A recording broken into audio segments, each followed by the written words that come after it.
Taib qablahu hal sauti masmu. مسموع. Taib syukran. Taib, bismillahirrahmanirrahim. Assalamualaikum warahmatullahi wabarakatuh. Waalaikumsalam warahmatullahi wabarakatuh. Qablahu al-muhtaram Ustaduna Fadil al-Ustad Aduktur Ibnu Samsul Huda al-Majistir wa ya ayyuhal asdiqai al-mahbub fi hadal makan al-mubarak. Taib ayuha sadah, taban nahnu min firqatsaniyah, nahnu huna sanabhas an lughah al-ula wa kadzalika lughah tsaniyah min haitsu nadhariyat iktisabi lughah alladhi sayuwasilu ana nafsi Reza Rinaldi wa sadiqati yani al-ustadzah Rena Rafidana.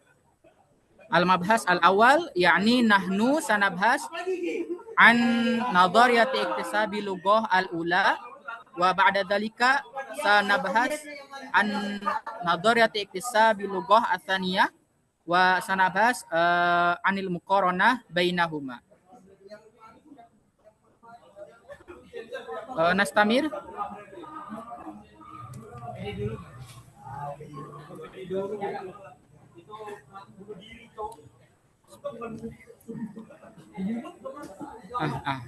Alhamdulillah. Ya, baik teman-teman semua, hari ini kita akan membahas tentang pemerolehan bahasa pertama dan bahasa kedua.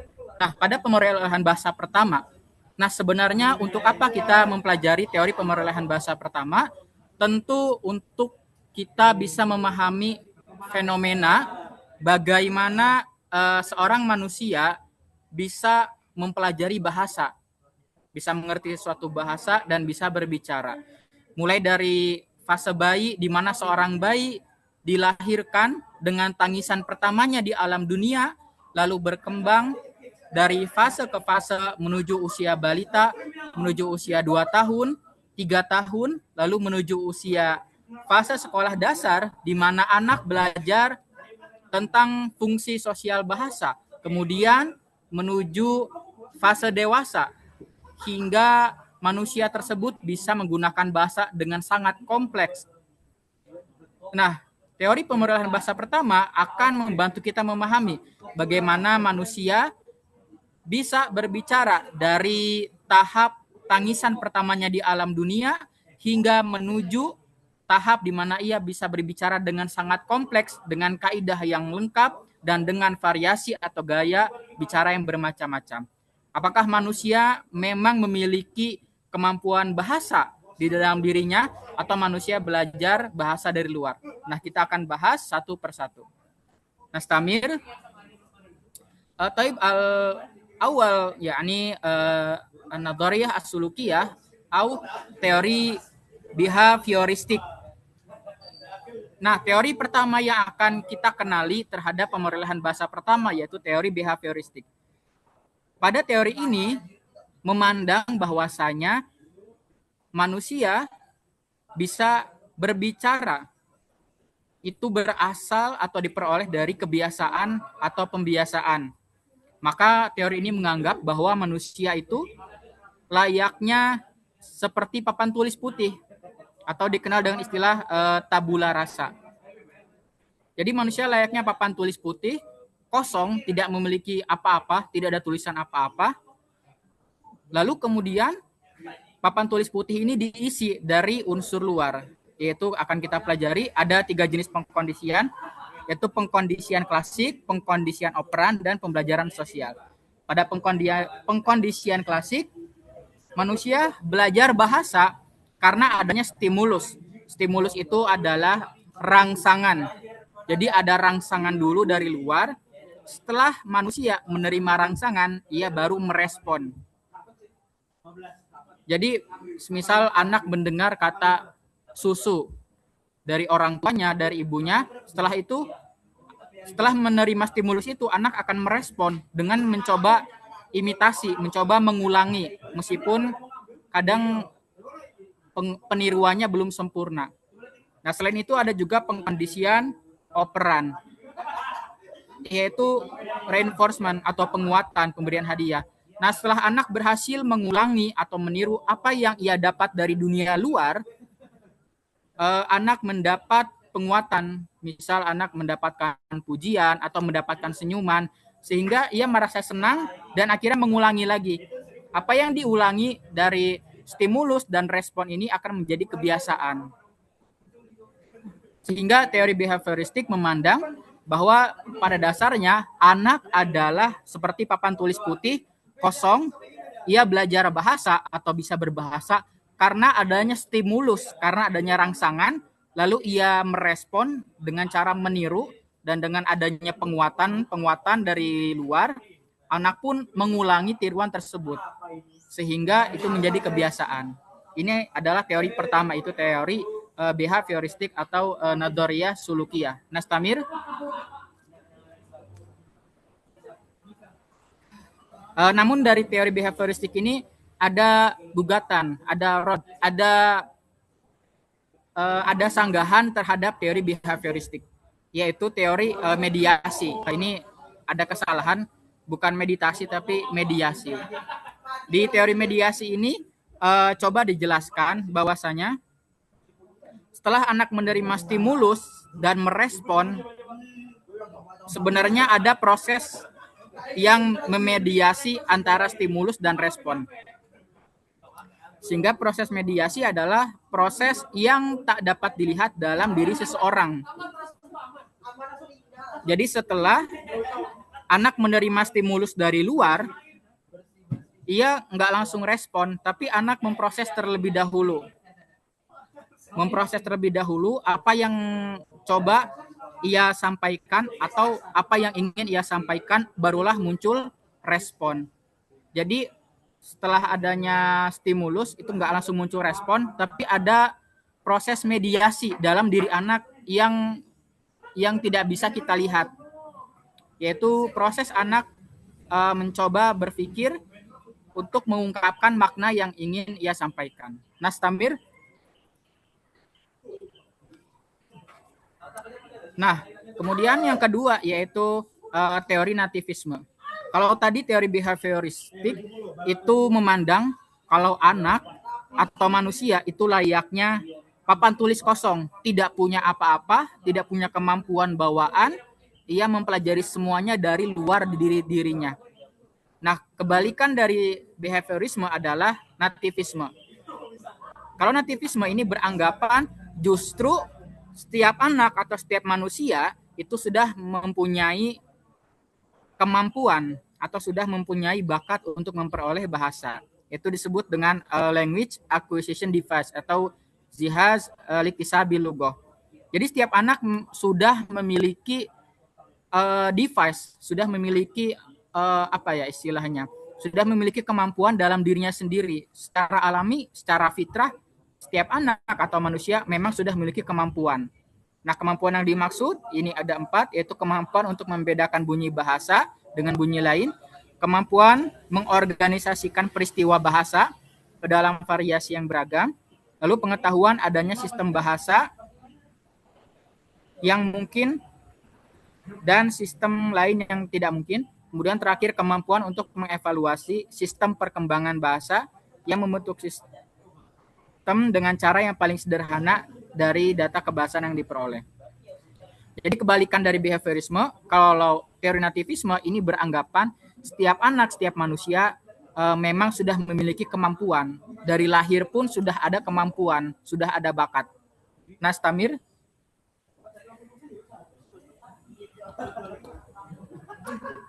Selain itu, dalam teori nativisme ada juga tata bahasa universal atau universal grammar. Di sini menyatakan bahwa setiap anak selain memiliki kemampuan bawaan, ia juga memiliki tata bahasa universal atau memiliki kaidah bahasa secara umum. Di sini ada contoh, yaitu ada kata poros dan juga kata terbuka. Kata poros itu maksudnya kata yang ada di kata pertama, dan kata terbuka itu ada di kata kedua. Nah, dari penelitian yang dilakukan oleh para linguistik, di sini dijelaskan bahwa pola-pola yang dikeluarkan oleh anak itu seperti memiliki pola khusus atau pola tersendiri, yaitu sebuah kalimat akan tersusun dari kata poros dan juga kata terbuka. Kata poros akan selalu terhubung dengan kata terbuka dan kata poros tidak bisa dihubungkan dengan sesama kata poros. Sehingga para ilmuwan linguistik meyakini selain setiap anak memiliki kemampuan bawaan, setiap anak juga memiliki tata bahasa secara universal, secara umum yang memang sudah dimiliki dari awal. Nastamir. Nah, kemudian ada juga gugatan atau sanggahan terhadap teori nativisme tadi. Bahwa di sini ada teori yaitu PDP atau Parallel Distributed Processing. Jadi dari model ini sebenarnya bahasa yang diterima oleh anak itu nggak langsung membentuk universal grammar, atau nggak langsung setiap anak itu punya universal grammar. Tapi di sini dijelaskan bahwa ketika seorang anak menerima informasi bahasa, ia akan memproses bahasa tersebut dari berbagai tingkatan secara langsung. Semisal seorang anak mendengar orang tuanya berbicara, nah anak ini akan langsung mencoba memahami itu dari banyak tingkatan, dari segi konteks, dari segi makna, dari segi hurufnya. Jadi anak itu memproses bahasa yang ia terima dari segala tingkatan secara bersamaan. Atau bisa dibilang ketika anak mendengar suatu bahasa, ada yang namanya interkoneksi syaraf. Di dalam syaraf anak ini ada ribuan bahkan miliaran syaraf yang bekerja secara bersamaan dalam banyak tingkatan. Nastamir. Kemudian yang terakhir yaitu teori fungsional. Kalau tadi behavioristik itu bilang anak punya kemampuan berbahasa karena adanya stimulus atau rangsangan dari luar. Kemudian kalau nativisme bilang anak punya kemampuan berbahasa karena memang sudah ada bakat dalam dirinya. Kemudian yang ketiga yaitu teori fungsional. Ini bilang kalau anak punya kemampuan berbahasa karena anak memang memiliki kebutuhan untuk berbahasa. Anak butuh untuk berinteraksi sesama dengan yang lain. Nah, di sini dijelaskan bahwa teori fungsional itu adalah teori yang dipengaruhi oleh interaksi sosial. Jadi, umpamanya seorang anak mengatakan suatu kata, itu sebenarnya karena memang anak itu butuh. Misal ia butuh susu, maka akan mengatakan itu. Anak butuh makan, akan mengatakan itu. Atau anak butuh hal yang lain, ia akan mengatakan. Karena itu memang kebutuhan anak dalam segi interaksi sosial. Di sini ada 3, yaitu yang pertama, manusia bertindak terhadap sesuatu atas dasar makna, sehingga makna yang diperoleh dari interaksi tidak saja begitu diterima oleh anak, kecuali setelah ditafsirkan terlebih dahulu. Kemudian makna berasal dari interaksi sosial antar sesama. Kemudian makna diubah melalui suatu proses penafsiran. Jadi ada penafsiran dalam diri anak. Nah, jadi dari teori pemerolehan bahasa yang pertama ada 3. Kalau behaviorisme itu berpandangan anak memperoleh bahasa dari luar. Kalau nativisme itu berpandangan anak sudah memiliki bakat berupa tadi language acquisition device sejak lahir. Kalau teori fungsional menyatakan anak bisa berbahasa karena kebutuhan untuk interaksi sosial.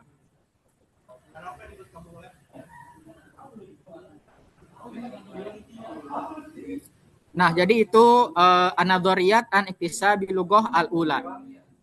Jadi itu teori-teori terhadap pemerolehan bahasa yang pertama. Idan nastamir ila mabhas asani yani an-nadhariyat fi iktisab lughah tsaniyah alladhi sayuwasilu al-ustadzah Rena Rafidana. Falyatafaddal 'alaiha.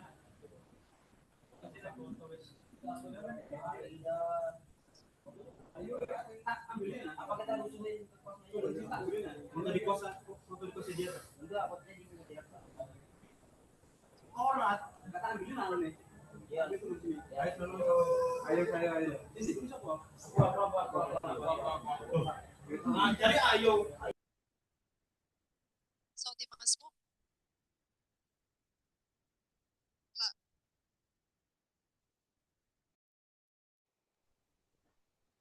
الصوت منخفض.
صوتي مسموع أستاذ أستاذة؟ مسموع. مسموع.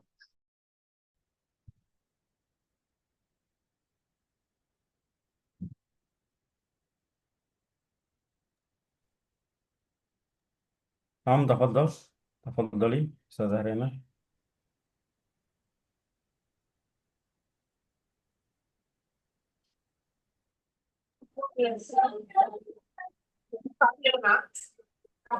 طيب نستمر إلى النظرية لاكتساب اللغة الثانية.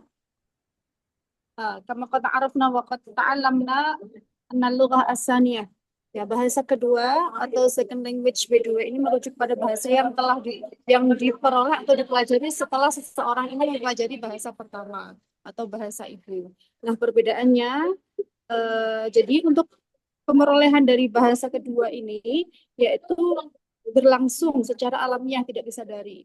Nah, ini berbeda dengan pembelajaran bahasa atau B2 juga bisa didapat ya melalui pembelajaran bahasa. Ada language acquisition yang mana pemerolehan ini didapat dari secara alamiah ya, tidak disadari. Adapun pembelajaran bahasa ini proses penguasaan bahasa yang berlangsung secara formal, didasari dan secara eksplisit. Kemudian karakteristiknya seperti apa? Karakteristiknya yang pertama adalah pemerolehan bahasa kedua ini memiliki beberapa karakteristik yang membedakan dari pemerolehan bahasa pertama. Nah, yang pertama adalah bahwasanya pembelajar dari bahasa kedua ini akan menguasai struktur bahasa secara bertahap, dari yang sederhana menuju yang lebih kompleks. Kemudian untuk B2 akan ditemukannya fenomena transfer linguistik dari bahasa pertama ke bahasa kedua. Nah, ini terjadi karena adanya perbedaan struktur. Nah, apakah transfernya positif? Transfer positif terjadi ketika sebuah bahasa ini memiliki kedekatan atau kekerabatan atau kesamaan struktur misalkan dalam susunannya. Nah, dan akan terjadi pula transfer negatif. Transfer negatif ini terjadi apabila sebuah antar dua bahasa dari bahasa pertama ke bahasa kedua ini tidak terjadi sebuah kemiripan atau justru malah bertolak belakang. Nah, ini akan menyebabkan transfer negatif. Kemudian yang ketiga karakteristiknya adalah adanya kesadaran bahasa yang lebih tinggi pada pembelajar bahasa kedua. Nah, karena pembelajar dari bahasa kedua ini sudah menguasai bahasa pertama, maka dia memiliki kesadaran yang lebih tinggi terhadap terhadap bahasa kedua. Jadi dia memiliki kemampuan untuk mengkoreksi sebuah bahasa, terutama bagi yang sudah dewasa. Kemudian berkembangnya interlanguage atau bahasa antara. Nah, berikut merupakan teori pemerolehan bahasa kedua. Di sini ada beberapa tahapan, yaitu tahapan prareproduksi. Nah, di sini disebut dengan the silent period. Nah, mereka ini akan memiliki pemahaman yang masih minim dan tidak mengucapkan secara verbal. Terjadi kisaran waktunya yaitu sekitar 0 sampai 6 bulan. Nah, yang dikatakan di sini adalah pemerolehan. Jadi, seseorang ini tidak mendapat pembelajaran, tidak mendapatkan input berupa pembelajaran atau learning language, tetapi murni hanya pemerolehan. Nah, kisaran waktunya berbeda-beda, yaitu 0 sampai sekitar 0 sampai 6 bulan. Kemudian lanjut di produksi awal.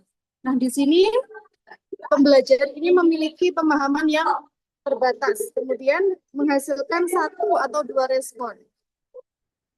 Berpartisipasi menggunakan kosakata kunci dan frasi yang sudah dikenal, dan menggunakan kata kerja berkala ini atau present tense, atau kalau dalam bahasa Arab berarti fi'il mudhari, ini yang sering digunakan terlebih dahulu. Nah, di sini waktunya juga berkisar 6 bulan, yaitu dari bulan ke-6 sampai 1 tahun.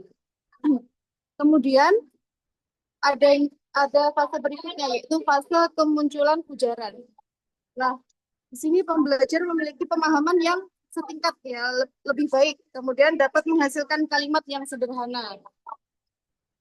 Akan tetapi mereka di sini masih membuat kesalahan dalam hal tata bahasa serta pengucapan dan sering salah paham terhadap beberapa kalimat. Nah, biasanya di sini mereka ini bisa menjawab dari sebuah pertanyaan, misalkan mengapa, bagaimana, jelaskan, dan memberikan jawaban berupa frase atau kalimat-kalimat pendek. Kemudian ada kelancaran tingkat menengah. Nah, di sini mereka sudah memiliki pemahaman sangat baik, akan tetapi masih membuat sedikit kesalahan tata bahasa. Nah, di sini kisaran waktunya adalah 3 sampai 5 tahun. Biasanya mereka sudah bisa menjawab dari pertanyaan berupa apa yang terjadi apabila, atau menurut Anda mengapa. Nah, ini berupa pendapat. Jadi pada tahapan ini mereka sudah bisa menjelaskan pendapat mereka. Jadi kalimatnya lebih meluas. Berikutnya adalah kelancaran tingkat tinggi. Nah, pembelajar di sini memiliki kemampuan yang mendekati level kemampuan penutur asli. Biasanya kisaran waktunya adalah 5 sampai 7 tahun. Nah, misalkan di fase ini mereka bisa menceritakan kembali atau memberikan pendapat yang lebih mendalam, ya. Misalkan putuskan apakah sesuatu ini baik atau seperti apa, memberikan pendapat. Oke, cuma naktu ila tadi apa saja faktor-faktor yang mempengaruhi. Nah, di sini ada faktor dari usia pembelajar. Pembelajar di sini memiliki fase optimal. Nah, fase optimalnya atau periode optimalnya ini kapan? Periode optimalnya yaitu umumnya sebelum masa pubertas, sekitar usia 12 sampai 13 tahun. Nah, yang mana di sini kemampuan dari otak masih tinggi, neuroplastis, jadi masih elastis gitu kemampuan otak. Nah, jadi pembelajar anak memiliki sejumlah keunggulan dalam pemerolehan bahasa kedua. Khususnya di sini mereka bisa dengan cepat untuk mengakuisisi fonologi. Berbeda nanti anak-anak, ya, orang dewasa tetapi mereka baru belajar. Nah, biasanya fonologinya ini lebih susah untuk mengikuti karena mereka sudah terpaut dengan fonologi di bahasa pertama. Misalkan seperti yang sudah saya temui, saya ajarkan pada anak-anak yang tinggal di daerah Lamongan waktu itu, anak-anak rombongan. Nah, mereka mempunyai logat atau aksen fonologi medok. Ya, jadi ketika mereka belajar bahasa Arab dan aksen itu sudah melekat di kehidupan mereka karena mereka sudah dewasa, belajarnya sudah tidak dari kecil ya. Jadi ya aksen medoknya ini masih kuat ketika mereka belajar bahasa Arab. Nah, berikutnya adalah faktor yang mempengaruhi pembelajaran bahasa kedua, pemerolehan bahasa kedua, yaitu motivasi dan sikap. Nah, di sini ada dua jenis motivasi utama dalam pemerolehan bahasa, yaitu motivasi integratif dan motivasi instrumental. Di sini motivasi integratif itu apa? Motivasi yang mana adanya keinginan untuk berintegrasi dengan komunitas penutur bahasa target. Misalkan untuk mempelajari budayanya atau menjadi bagian dari kelompok tersebut. Nah, sebaliknya, motivasi instrumental adalah keinginan untuk mempelajari bahasa karena tujuan praktis seperti misalkan memenuhi persyaratan akademis, misalkan untuk wawancara masuk ke Universitas Mesir dan lain sebagainya. Kemudian faktor apa yang mempengaruhi berikutnya yaitu adalah ada yang tertinggal. Jadi di sini faktor yang mempengaruhi motivasi yaitu berkaitan dengan filter afektif yang sudah kita pelajari. Misalkan ada kecemasan, ketakutan, atau lingkungan yang tidak mendukung untuk berbahasa. Nah, ini menimbulkan menurunkan atau meningkatkan kepercayaan diri seorang anak untuk berbahasa. Nah, ini akan berpengaruh untuk pemerolehan bahasa kedua. Kemudian berikutnya adalah latar belakang bahasa pertama. Jadi bahwa semakin dekat kekerabatan antara bahasa pertama dan bahasa kedua, baik secara tipologis maupun genetis, semakin mudah proses pemerolehannya. Seperti dalam bahasa Arab, susunannya sudah mirip seperti bahasa Indonesia. Misalkan saya mau makan. Nah, susunannya uridu an akula dan objeknya ada di setelahnya. An akula al-khubz misalkan. Susunannya sudah sama, tetapi mungkin yang berbeda di sini adalah akan mempengaruhi seseorang dalam memperoleh bahasa. Perbedaannya diantaranya misalkan penentuan jama, kemudian mudzakkar dan muannasnya. Nah, di Indonesia ini tidak ditentukan. Kalau perempuan muannas ya tidak berarti dokter, tapi ya tetap dokter. Kemudian faktor yang mempengaruhi berikutnya adalah lingkungan berbahasa. Nah, lingkungan belajar memainkan peran yang krusial dalam menentukan bahasa kedua diperoleh dan tingkat kompetensi yang dapat dicapai. Misalkan dalam seseorang yang hidup dalam bi'ah lugawiyah, ini pemerolehan bahasanya lebih cepat daripada seorang anak yang hanya belajar di kelas secara formal. Kemudian hipotesis apa saja, teori apa saja yang mendukung pemerolehan bahasa kedua? Yang pertama, sebagaimana yang sudah dijelaskan tadi, teorinya ada teori behaviorisme, nativisme, kemudian ada teori hipotesis creation dan interlanguage. Adapun dalam teori behavioristik di sini, nah untuk pemerolehan bahasa kedua, teori behaviorisme menekankan pentingnya drilling atau latihan berulang untuk membentuk kebiasaan berbahasa yang otomatis. Nah, pandangan ini melahirkan metode pengajaran seperti audiolingual, metode yang menekankan pada memorisasi dialog. Kemudian drill kalimat takbirat seperti itu. Kemudian ada teori nativisme. Nah, seperti yang sudah dijelaskan tadi bahwasanya di dalam teori nativisme manusia memiliki sebuah perangkat atau piranti untuk pemerolehan bahasa. Nah, dalam teori nativisme di sini menyatakan bahwa pembelajaran bahasa kedua yang dewasa tidak lagi memiliki akses terhadap uji dan harus bergantung pada mekanisme pembelajaran kognitif umum dan transfer dari bahasa pertama. Berikutnya adalah hipotesis stres. Pemrolehan bahasa kedua terjadi ketika pembelajar terpapar pada input bahasa yang dapat dipahami, yang sedikit di atas atau yang sudah kita ketahui ya, I+1.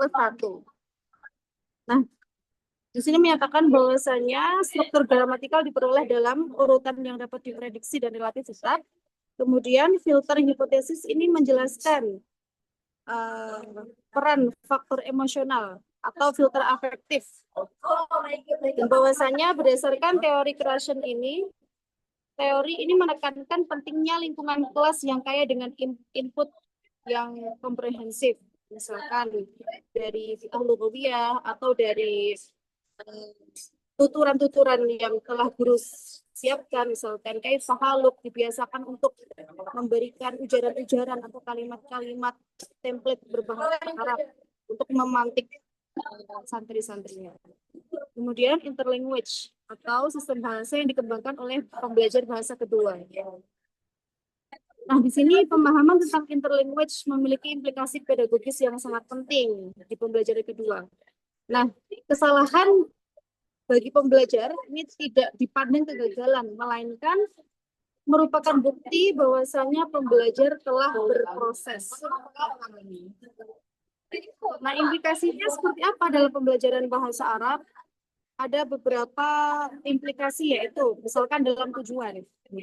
Nah, karena telah kita ketahui adanya teori interlanguage dan pentingnya faktor efektif, tujuan pembelajaran ini harus diarahkan untuk mencegah fosilisasi dan meningkatkan motivasi intrinsik serta pengurangan kecemasan berbahasa. Kemudian kurikulumnya perlu disusun dengan mempertimbangkan natural atau tingkat natural order hipotesis, yaitu urutan pemerolehan alamiah tadi. Kemudian mengintegrasikan keempat keterampilan bahasa, ya tidak hanya secara pasif misalkan.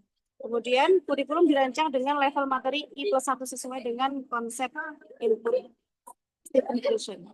Berikutnya adalah strategi. Strategi pembelajaran juga harus menciptakan lingkungan yang suportif dan rendah kecemasan melalui aktivitas yang menyenangkan. Misalkan diolah kegiatan pembelajaran itu tidak hanya dengan cara hiwar dialog maju dua-dua ke depan, tapi bisa juga divariasikan misalkan dengan drama dan sebagainya. Nah, berikutnya yaitu lingkungan berbahasa. Di sini di Al-Lughawiyah atau lingkungan berbahasa bisa dimasukkan untuk mendukung pemerolehan bahasa seorang anak. Nah, jadi agar anak-anak ini bisa praktikkan bahasa yang sudah mereka pelajari dalam konteks yang nyata. Selanjutnya, ya, di sini ada muqaranah baina an-nadhariyah liktisabil lughah al-ula wa tsaniyah. Tafadhal ya Ustaz Al-Karim ila Ustaz Reza. Taib nastamir ila mabahas asalis yani an muqaranah baina nadharat tisabil lughah al-ula wa nadharat tisabil lughah tsani. Di sini ada perbandingan antara teori pemrolehan bahasa pertama dan bahasa kedua. Pertama dari segi objek pada teori pemrolehan bahasa pertama tentu Ustazah Rina, tolong dimatikan mic-nya. Dari tadi suaranya sangat ramai. Jika Anda presentasi pun nggak begitu jelas. Ustazah Rina, masih ada di tempat? Ustazah Rina?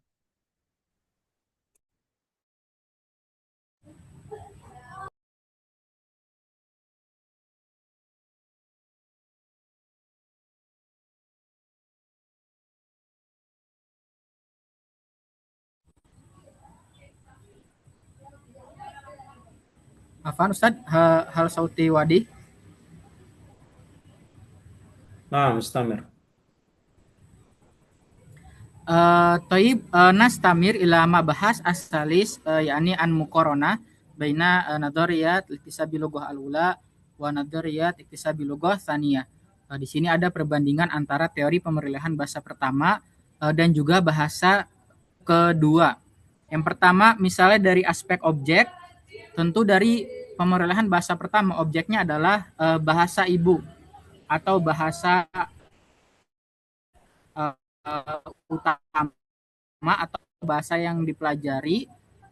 Bisa jadi semisal kita orang Indonesia, kita bahasa keduanya adalah kita belajar bahasa Inggris, kita belajar bahasa Arab atau belajar bahasa yang lain. Intinya selain bahasa ibu. Kemudian konteks pemrolehan bahasa pertama banyak terjadi secara alami. Kemudian pemrolehan bahasa kedua terjadi secara formal dan alami. Kemudian untuk usia pada pemrolehan bahasa pertama itu terjadi pada anak usia dini. Kemudian untuk teori pemrolehan bahasa kedua terjadi pada usia remaja dan dewasa. Adapun teori tadi seperti yang sudah disampaikan. Lalu untuk sisi behaviorisme pada teori pemrolehan bahasa pertama yaitu terdiri dari stimulus, respon, dan reinforcement atau penguatan. Adanya stimulus dari luar, kemudian direspon oleh anak, lalu penguatan dari luar. Sedangkan pada pemrolehan bahasa kedua, behaviorisme itu adalah terdiri dari drilling atau dan juga ada pengulangan dan latihan. Kemudian dari sisi nativisme, pada teori pemrolehan bahasa pertama itu terdiri dari tadi LAD atau Language Acquisition Device. Pada seorang anak memang sudah ada device-nya. Kemudian yang kedua adalah pada teori pemrolehan bahasa kedua yaitu Universal Grammar. Seperti yang telah dijelaskan Ustazah Rena. Kemudian dari segi kesalahan, teori pemrolehan bahasa yang pertama itu merupakan perkembangan alami. Kemudian kesalahan yang biasa terjadi pada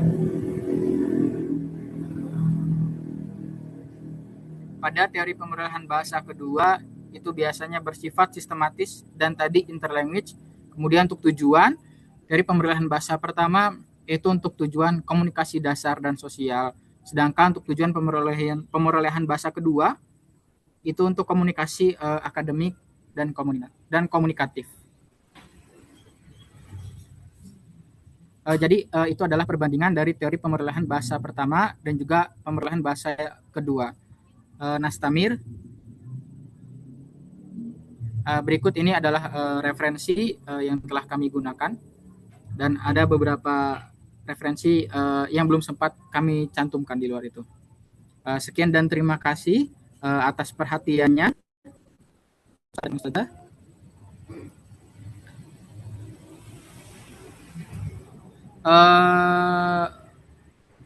Rubama nastamir mubasyaratan ila munaqasyah atau ijabatul as'ilah.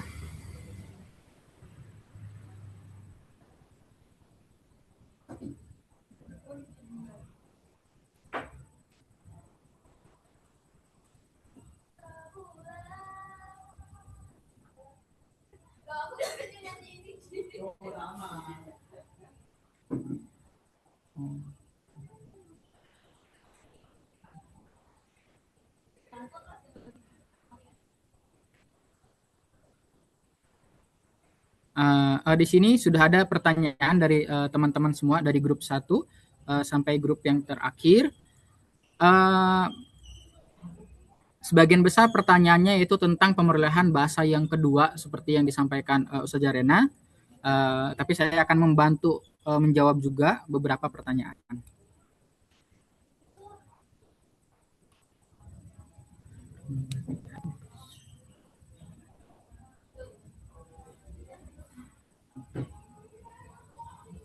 Untuk pertanyaan pertama dari grup 1 yaitu mengapa pembelajar bahasa kedua sering memiliki kompetensi gramatikal yang baik tetapi lemah dalam kelancaran berbahasa. dan bagaimana teori Krashen, Swine, dan interaksionisme menjelaskan fenomena tersebut. Saya izin menjawab pertanyaan yang pertama.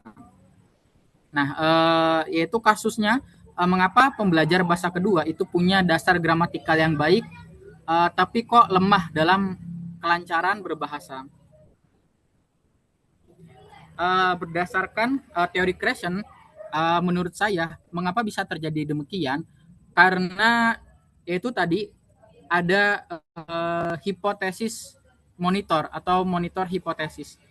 Jadi ada monitor tentang tata bahasa dalam diri orang itu yang terlalu yang terlalu kuat gitu. Hipotesis bahasa terlalu kuat sehingga akhirnya malah enggan untuk berbicara atau untuk mempraktekkan bahasa. Karena monitornya kuat sehingga jadinya takut gitu. Nanti takut salah kaidahnya, takut salah tata bahasanya atau segala macam. Terlalu kuat monitornya sehingga cemas dan akhirnya kurang lancar dalam berbicara meskipun dasar atau basis grammarnya kuat. Kemudian ada juga yaitu hipotesis filter afektif atau afektif filter hipotesis. Dan itu tadi selain ada monitoran terlalu kuat, ada juga misal disebabkan oleh rasa cemas atau takut salah gitu, takut untuk praktek, takut untuk mencoba mempraktekkan kemampuan berbahasa. Karena tadi monitornya terlalu kuat, kemudian juga ada rasa takut salah, takut tata bahasanya nggak tepat segala macam. Akhirnya meskipun punya basis atau dasar tata bahasa atau grammar yang kuat, kelancaran bahasanya lemah gitu. Karena tadi kurangnya praktek gitu. Dan misal dari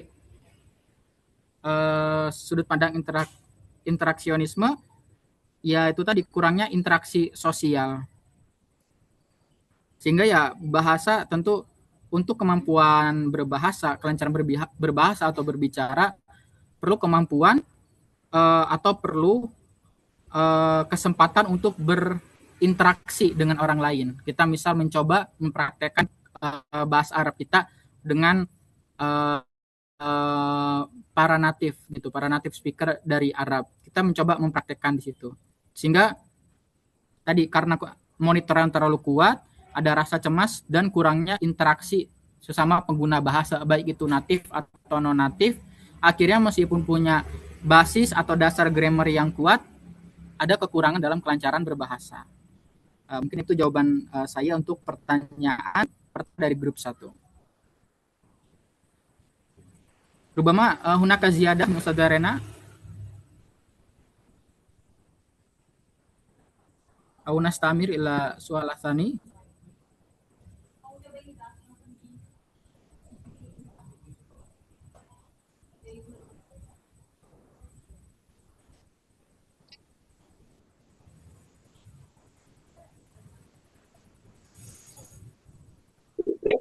Seperti masuk Ustaz.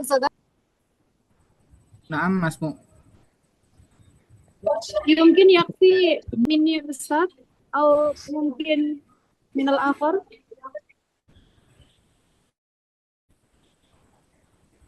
Wa kaifa al-firqah al-ula.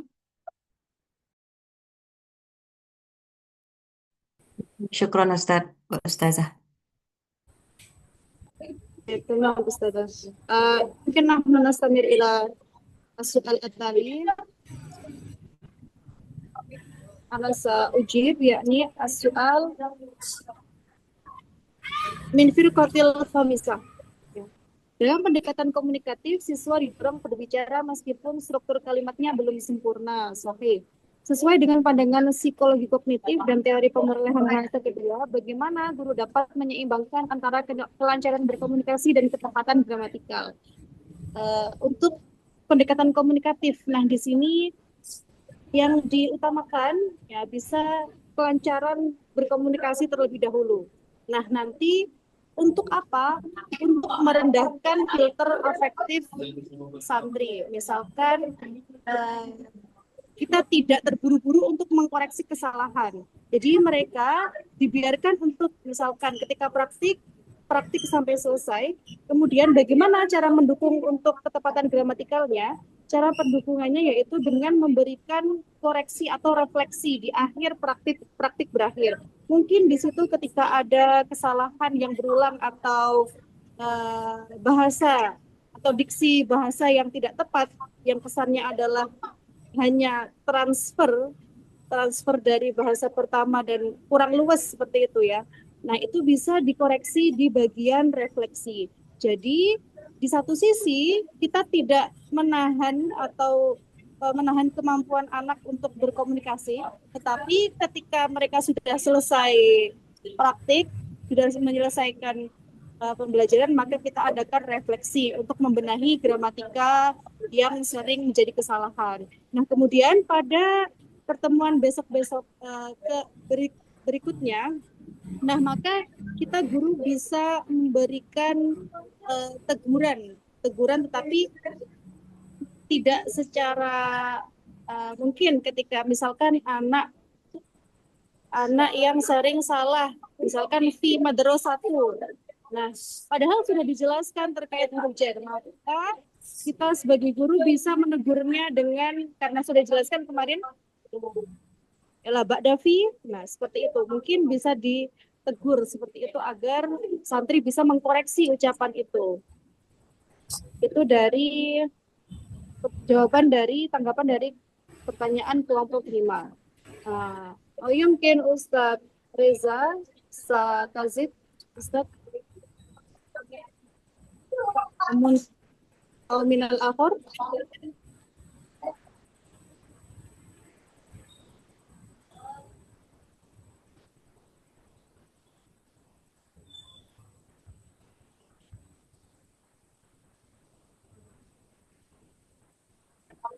Dari kelompok 5, apakah ada tanggapan? Apakah ada yang belum jelas?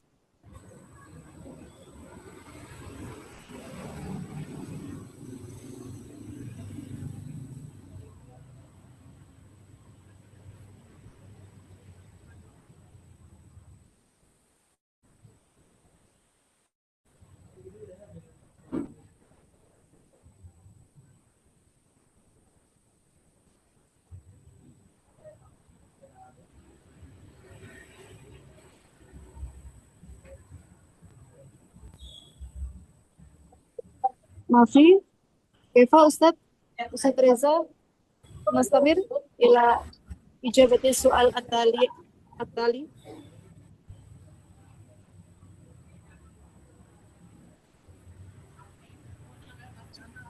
Halo, tafadhal Ustaz Reza, Anda Tamir. Taib Nastamir.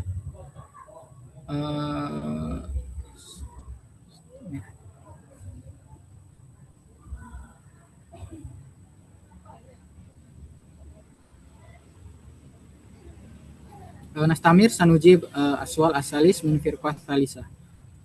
Dalam teori nativisme bahwa manusia memiliki bakat untuk memperoleh bahasa, maka seberapa besar pengaruh bakat dalam keberhasilan perolehan bahasa dan faktor apa saja yang menjadi penghambat dari berkembangnya bahasa yang sudah dimiliki dari bakat bawaan. Jadi dalam teori nativisme ini tentu memandang bahwa bakat yang dimiliki anak atau berupa device tadi, language acquisition device ini mempunyai pengaruh yang sangat besar dalam pemerolehan bahasa. Ya, seperti tadi kemampuannya seperti kemampuan untuk membedakan bunyi bahasa dengan bunyi yang lain, lalu kemampuan mengorganisasikan peristiwa bahasa, lalu kemampuan untuk mengetahui sistem bahasa, dan kemampuan untuk mengevaluasi sistem perkembangan bahasa. Nah, jadi bakat dalam teori nativisme ini sangat besar pengaruhnya. Tetapi apakah hanya dengan bakat itu cukup untuk seorang anak belajar bahasa atau tentu tidak. Ada faktor lain yang mempengaruhi. Maka ini lanjutannya, maka faktor apa saja yang menjadi penghambat? Faktor yang bisa menjadi penghambat itu yang paling jelas itu seperti dari faktor usia. Faktor usia, tentu karena anak itu kan ada golden age, ada usia emas. Usia emas di mana kemampuan bahasa anak itu berkembang dengan sangat cepat. Otak itu berkembang, sel-sel otak itu berkembang dengan sangat cepat, dengan sangat luar biasa, yaitu di usia dari lahir sampai 5 tahun atau 6 tahun. Maka kalau di usia golden age itu anak tidak dilatih kemampuan bahasanya dan terlambat, istilahnya terlambat untuk kemampuan berbicara, ya maka anak akan kehilangan kesempatan itu juga gitu, akan kehilangan kesempatan itu karena dipengaruhi golden age juga. Kemudian faktor berikutnya bisa jadi karena faktor kurang input bahasa. Meski aktivisme ini beranggapan anak sudah memiliki bakat, tapi tetap butuh input dari luar. Kalau inputnya kurang, maka anak juga sedikit kemampuan untuk mengolah kemampuan bahasanya. Misalkan selama di rumah jarang ada yang mengajak anak ini untuk berbicara. Orang tuanya sibuk dua-duanya, kemudian adik kakaknya juga nggak bisa. Maka anak ini yang dalam golden age ini harusnya berkembang, punya input bahasa yang banyak, karena inputnya sedikit, maka akhirnya kemampuannya juga berkembangnya sedikit. Jadi input dari luar juga mempengaruhi selain usia. Kemudian bisa juga tentu faktor psikologis ya, faktor psikologis. Bagaimana anak merasa nyaman dalam berbahasa. Misal karena dalam usia golden age tadi kan kemampuan bahasa anak kan berkembang dengan sangat cepat, dengan sangat berlipat-lipat. Otak anak juga berkembang dengan sangat cepat.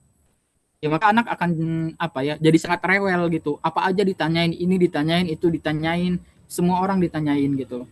Maka faktor psikologis di sini juga berpengaruh gimana dukungan dari orang tuanya selama anak ini mengeksplorasi kemampuan bahasanya. Maka dukungan orang tua di sini berpengaruh, apakah orang tua mendukung atau misal orang tua di sini justru malah nggak mendukung, malah misal anaknya banyak dimarahi atau apa. Maka psikologis juga di sini berpengaruh. Kemudian berikutnya bisa juga ada pengaruh dari internal, yaitu seperti misalnya ada gangguan perkembangan pada anak misalnya. Misal memang dari segi perkembangan di otaknya memang ada gangguan atau ada keterlambatan. Jadi dari internalnya, bukan dari luar. Jadi kiranya itu ada yang mempengaruhi, yaitu dari usia, kemudian faktor input bahasa, kemudian psikologis, dan gangguan perkembangan yang memang dari internal anak tersebut. Kira-kira itu jawaban untuk tadi pertanyaan ketiga dari grup ketiga. Rubama hunaka ziyadah awil mudakhalah.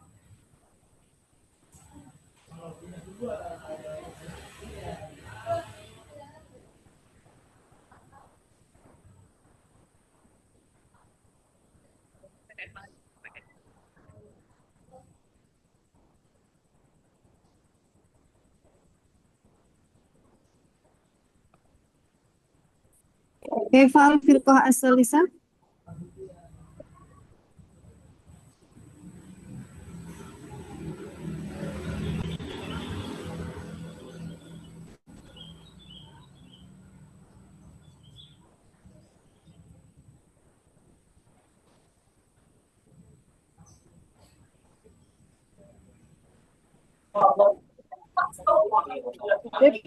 Ustaz, mungkin nahnu nastamir ila as-su'al التالي.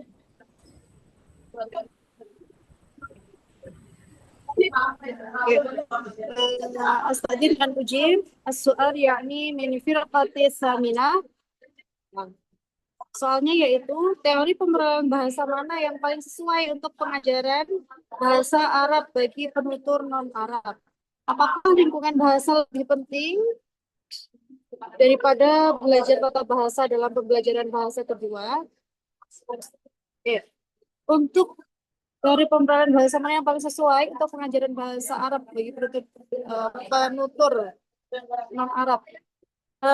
Menurut kami bahwasanya teori pemerahan bahasa ini memberikan kontribusi yang saling mendukung. Misalkan dalam teori eh, behaviorisme dan teori nativisme, semuanya memiliki kontribusi. Misalkan behaviorisme dengan cara memberikan paparan atau memberikan stimulus, kemudian adanya respon. Nah, ini akan memberikan metode-metode yang tentunya berbeda. Nah, begitu juga nanti teori pemerahan bahasa Stephen Krashen. Nah, ini akan memberikan metode-metode yang beragam.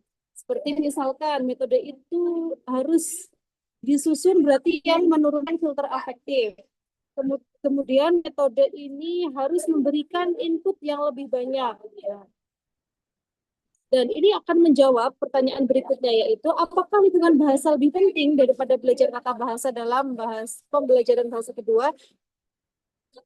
Nah, tentunya ketika bahasa ini ditujukan untuk sebagai komunikasi, sebagai alat komunikasi, maka lingkungan bahasa ini lebih penting. Dan seseorang ketika telah dicelupkan dalam sebuah lingkungan berbahasa, cepat atau lambat mereka akan bisa menguasai pola-pola bahasa. Berbeda ketika seseorang ini hanya belajar tata bahasa atau susunan gramatikal saja. Nah, karena dia tidak terbiasa oleh susunan atau pola-pola komunikasi, maka dia tidak bisa mentakbirkan atau mengungkapkan ide atau gagasan yang dia miliki, karena dia hanya belajar terkait tata bahasa saja. Nah, sehingga lingkungan bahasa ini lebih penting dalam pemerolehan bahasa. Sedangkan tata bahasa ini tujuannya adalah sebagai input yang mana mengkoreksi tuturan-tuturan yang mereka dapat, mengkoreksi bahasa-bahasa yang mereka peroleh dari lingkungan bahasa ini. Itu jawaban dari kelompok 8. Untuk berikutnya, apakah ada tambahan dari Ustaz Reza dan teman-teman?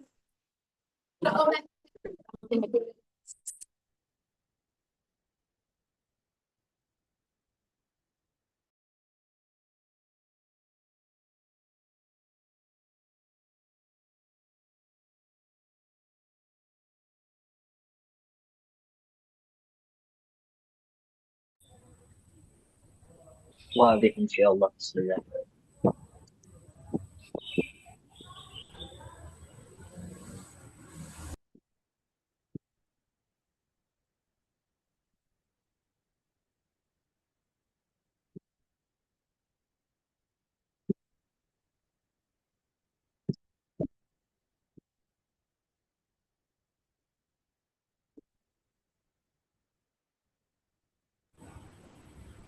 Taib Nastamir,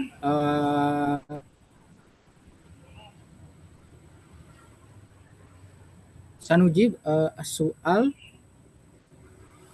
min firqah Rabi'ah.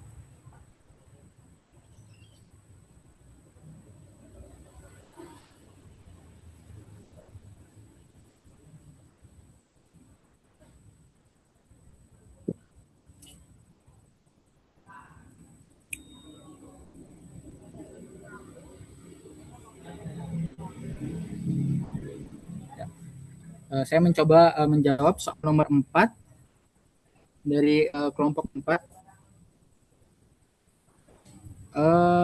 Jawabannya hampir mirip dengan soal nomor 1 tadi. Kemudian pertanyaannya adalah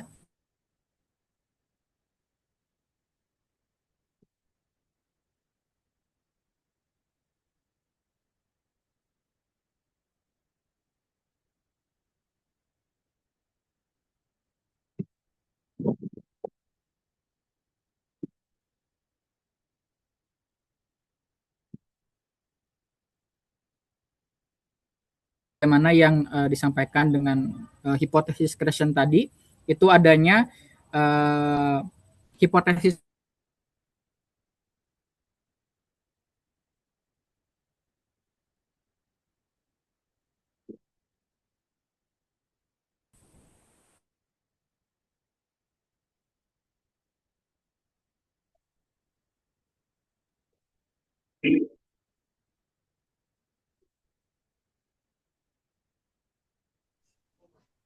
الصوت منقطع أستاذ رزا.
Afan hunaka muskilah fi syabakah Nastamir. Jadi mengapa bisa terjadi demikian? Karena tadi ada monitor bahasa yang terlalu kuat. Saking kuatnya malah anak itu enggan, takut untuk berbahasa. Jadi kuat sekali sehingga semuanya diperhatikan, nanti salah ini gimana gitu. Kemudian yang kedua, adanya hipotesis filter afektif. Itu tadi terkait apa ya?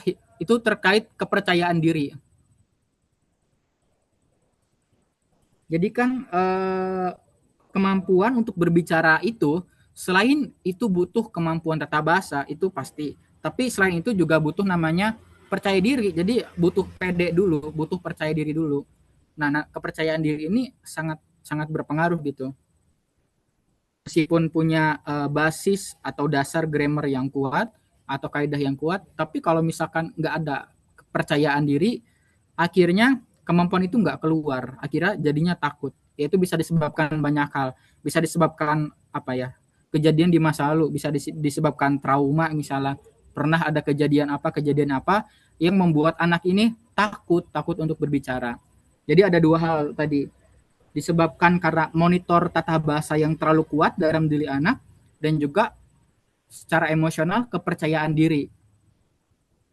Apakah anak itu percaya diri untuk berbicara apa enggak? Itu berdasarkan teori hipotesis monitor dan hipotesis filter afektif dari Kresen. Rubama hunaka ziyadah mudakhalah min firqah rabi'ah.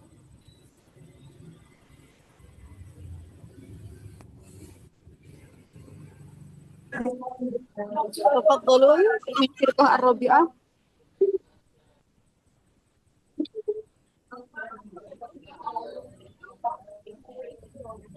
يكفي إن شاء الله. ما شاء الله شكرا جزيلا. والآن نأتي إلى السؤال التالي.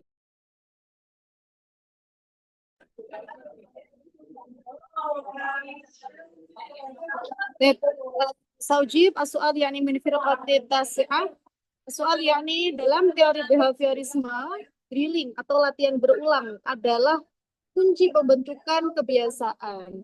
Bagaimana cara menerapkan metode ini di kelas tanpa membuat siswa merasa bosan atau terjebak dalam hafalan mekanisme semata? Nah, ini biasanya kita muncul ketika pembelajaran di luar. Drilling, kemudian ada ucapan-ucapan yang takbir, ada takbirat yang perlu dihafalkan siswa.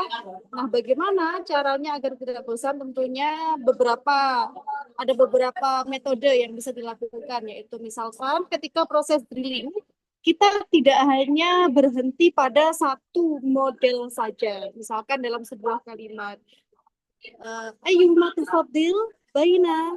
Nah, menggunakan uslubnya ini, ayyuhuma tufaddil baina, misalkan ayam dan ikan, ad-dajjaj was-samak. Maka nanti kita ganti, ayyuhuma tufaddil. Nah, misalkan kita ganti dengan benda yang lain, misalkan ayyuhuma tufaddil baina, misalkan apa ya, Samsung wa iPhone. Nah, kita rubah-rubah versi itu. Kita rubah-rubah. Jadi memakai sebuah uslub yang sama, model kalimat, tetapi konteksnya kita rubah. Biasanya saya seperti itu di kelas untuk pembelajaran takbir. Misalkan juga ya, uridu. Misalkan di contohnya uridu tabawul gitu. Saya pengen pipis. Kemudian kita ubah jadi misalkan uridul futur, uridul qoda, seperti itu. Jadi diubah sesuai dengan konteks yang sudah mereka ketahui, yang sudah mereka pelajari. Ketika mereka sudah belajar terkait tentang kamar mandi, ya berarti kita kaitkan dengan konteks kamar mandi. Kemudian, bagaimana caranya agar mereka tidak bosan? Berarti tidak hanya berhenti pada pengulangan saja, tetapi pada untuk mempraktikkan. Misalkan setelah kita berikan input, nah drilling ini kan merupakan input juga. Input terkait hiwar tentang warung, tentang rupiah. Maka berarti misalkan mereka diberi tugas. Nah tugasnya ini berkaitan, mereka harus mempraktikkan misalkan hiwar tentang rupiah, atau hiwar ketika materinya adalah al-ayyam wal ashhur, berarti hiwar tentang hari, atau bisa juga dibuat drama, atau misalkan monolog, bisa bervariasi. Jadi kita tidak hanya membiasakan siswa dengan satu model kalimat saja, tapi model yang bisa dianeka-ragakan menjadi beberapa contoh-contoh lain seperti itu. Oke, fal firqah at-tasi'ah. تمام أستاذة رينا ولكن يمكن عندي ليس سؤال يعني يتعلق بهذه النظرية behaviorisme وناتيفisme. هاتين نظريتين كأن هناك التناقض ولكن في بعض حالات حينما نتعلم اللغة الثانية كذلك يعني هناك نظرية behavioristik مناسب لتعليمنا وأحيانا أيضا نظرية ناتيفisme هذا مناسب لتعليمنا مثلا behavioristik تقول بأن اللغة تكتسب من خلال يعني المثير ستيمولوس وكذلك الاستجابة ثم هذه النظرية أيضا تقول بأن البيئة يعني بيئة لغوية هذا مصدر لاكتساب وأما ناتيفisme ظهرت هذه النظرية لأجل التنكيد أو لمعارضة النظرية behaviorisme تقول بأن الإنسان يولد وهو يمتلك جهاز لاكتساب اللغة جهاز هذه جهاز أو نسميها بالAD يكون أساسا لاكتساب اللغة وأحيانا أيضا هذه النظرية مناسبة لنا حينما نتعلم اللغة الثانية ثم أما يتعلق بالبيئة اللغوية يعني في ناتيفisme يعني البيئة اللغوية فقط مجرد محفز لاكتساب اللغة إذن كيف نحن كالمدرسين مثلا أن ندمج بين هاتين الطريقين مع أن حقيقة هاتين الطريقين لا يتناقض ولكن في بعض الحالات نحن نتعلم اللغة الثانية ثم الطريقة behavioristik مناسب لنا وأحيانا تكون يعني نظرية ناتيفisme هذا مناسب لنا إذن كيف نحن كالمدرسين نصمم كذلك منهجية التعليم المناسب أو أن ندمج بين هاتين الطريقتين.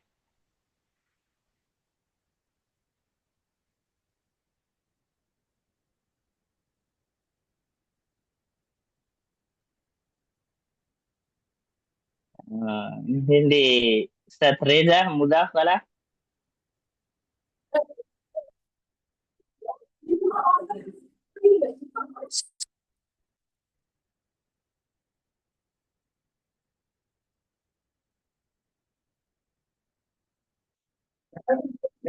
Baik, izin meringkas pertanyaan Ustadz. Li'annani ma sami'tu kamilan anifan.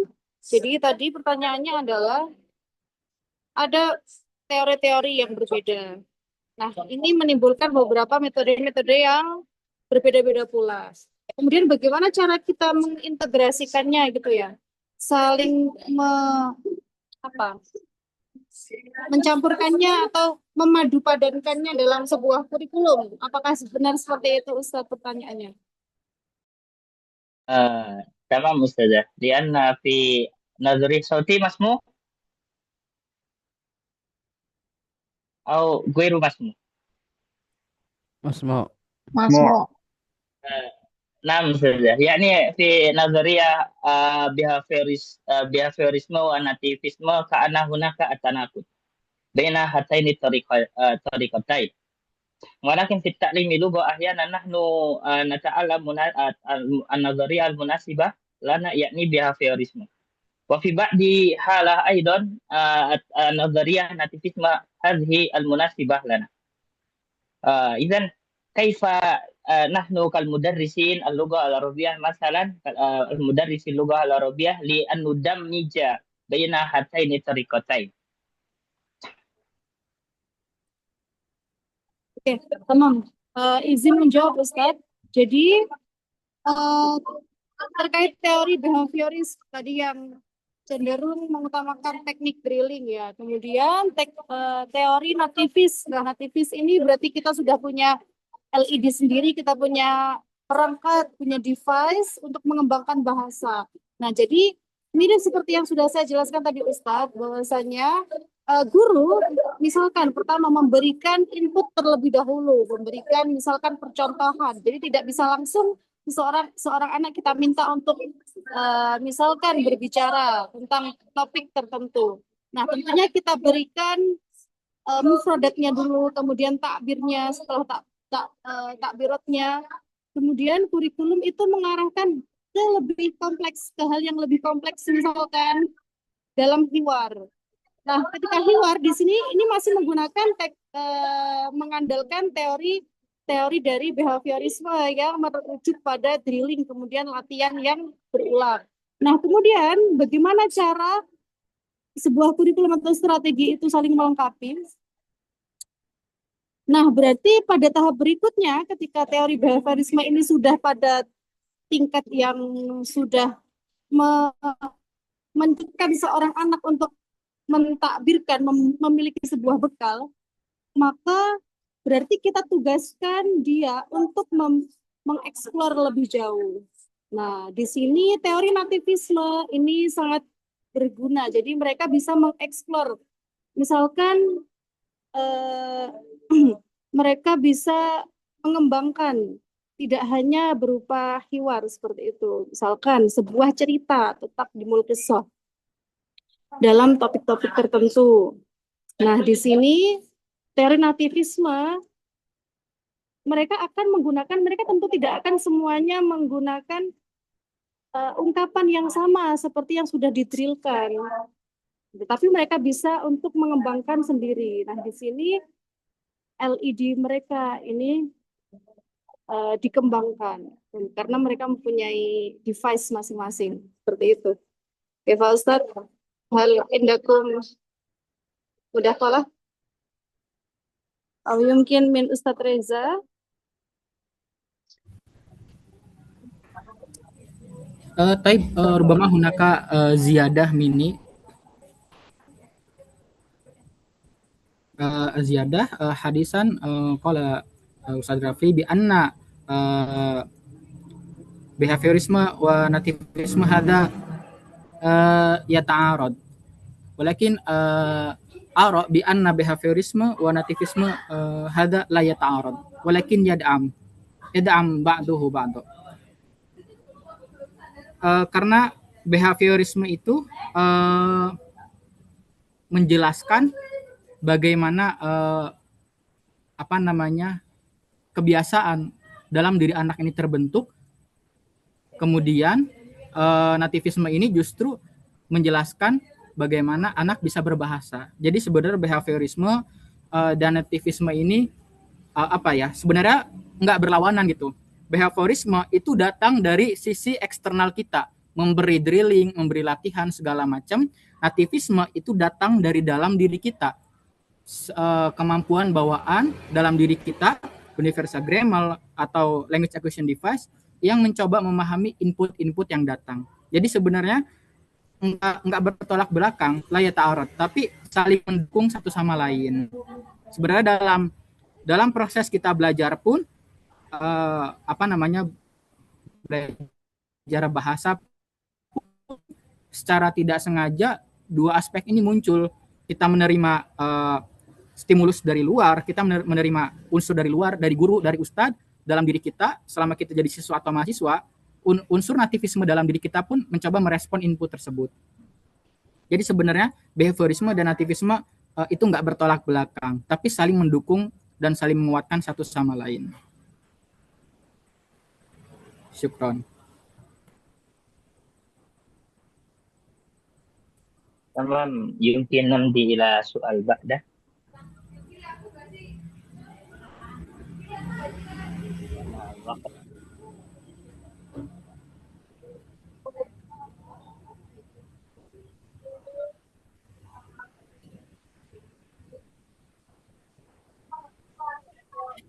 Oke, طيب شكرا أستاذ. والآن أنا سأجيب السؤال يعني من سؤال من فرقة العاشرة. Ya. Mengingat interlanguage menunjukkan bahwa pembelajar secara aktif membangun sistem bahasanya sendiri, maka kesalahan yang muncul sebenarnya adalah proses adaptasi saraf terhadap input baru, bukan sebuah kegagalan. Jika demikian, sejauh mana guru harus mengikuti aturan alami pemerolehan bahasa dalam pelajaran bahasa yang terstruktur? Ya, berarti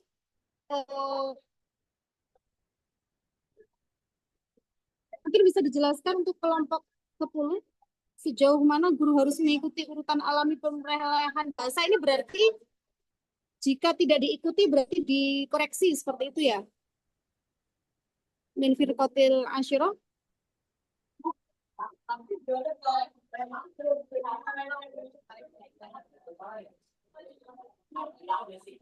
Syukran Ustazah Rena.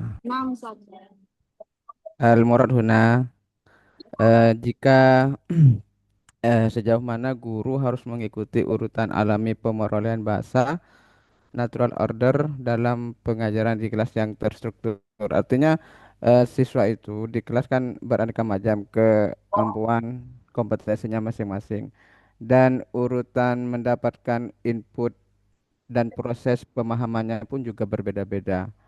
Nah, maksudnya di sini adalah dalam pengajaran di kelas yang terstruktur itu kan kalau guru kan harus mengikuti modul atau pola sesuai dengan RPP yang dia susun kan tanpa memperhatikan teori-teori tertentu yang dipakai di dalam pemerolehan bahasa kedua. Maksud saya itu apakah guru di dalam kelas itu harus mengikuti pola-pola yang terjadi di kelas, terutama pola-pola input pemerolehan bahasa kedua pada siswa itu.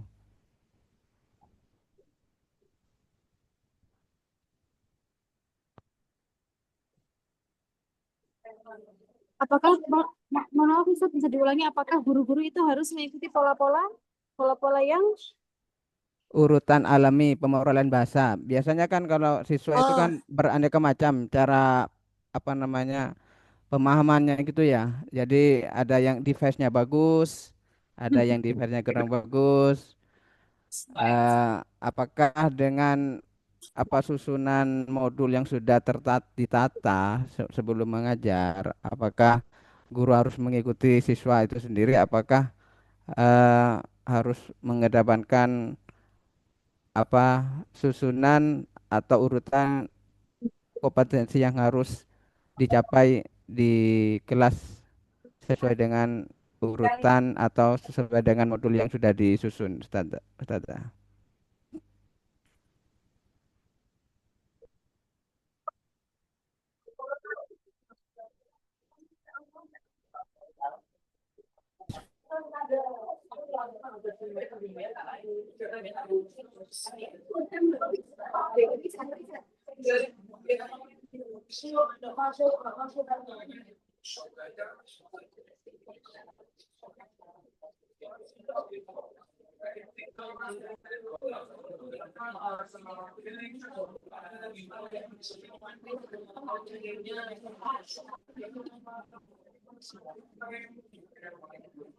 Jadi apakah kita misalkan di silabus seperti ini, apakah kita harus mengikuti silabus atau mengikuti urutan pemerolehan bahasa seperti itu ya Ustaz? Iya, iya, iya, iya, iya. Ya. Oke, saya rasa terkait urutan yang ada di silabus pastinya sudah pastinya itu sudah berurutan mulai dari yang sederhana kemudian kompleks. Nah, jadi sudah sesuai dengan urutan alami pemerolehan bahasa seperti itu, Ustaz. Misalkan dalam bahasa Arab, tentunya kita kan akan mengenalkan ke anak itu terkait dengan jamak. Jamak itu yang diajarkan terlebih dahulu adalah jamak mudzakkar salim. Kemudian setelah itu jamak muannats salim, baru jamak taksir. Jadi anak tidak akan, menurut saya ketika sebuah silabus itu disusun, maka dia akan disusun dari yang sederhana ke yang kompleks, Ustaz. Seperti itu. Jadi tidak berkebalikan. Mungkin nanti anak akan misalkan dalam pembelajaran akan berkenalan dengan beberapa jamak taksir yang belum mereka atau beberapa materi yang belum mereka dapatkan. Nah, untuk anak yang misalkan masih salah, masih melakukan kesalahan, terutama dari materi yang di luar kemampuan yang diajarkan pada saat itu, maka kita sebagai guru tidak perlu mengkoreksi terlebih dahulu. Misalkan belum belajar terkait khobar muqaddam, khobar muakhar, nah maka kesalahannya kita toleransi terlebih dahulu. Nah, itu tadi Ustadz. Mungkin ada tambahan dari Ustadz Reza.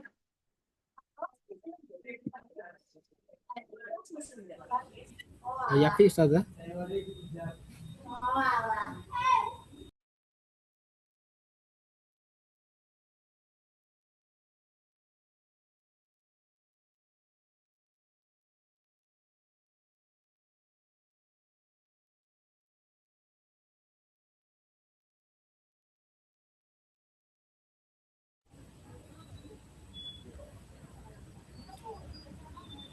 Kefa Ustadz Misbah. Oh, Syukran. mungkin. Syukran, Ustazah. Oh, tamam. Syukran Ustadz. Tafadhal ila Ustadz Reza ijabati as-soal at-tali.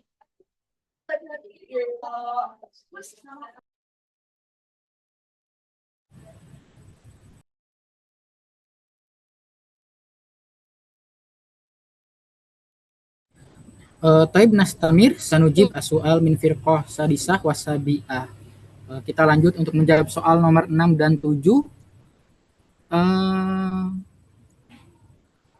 Ya, karena kebetulan ternyata soalnya mirip-mirip, barangkali kelompok 6 dan 7 memang punya pandangan yang sama sehingga pertanyaannya mirip.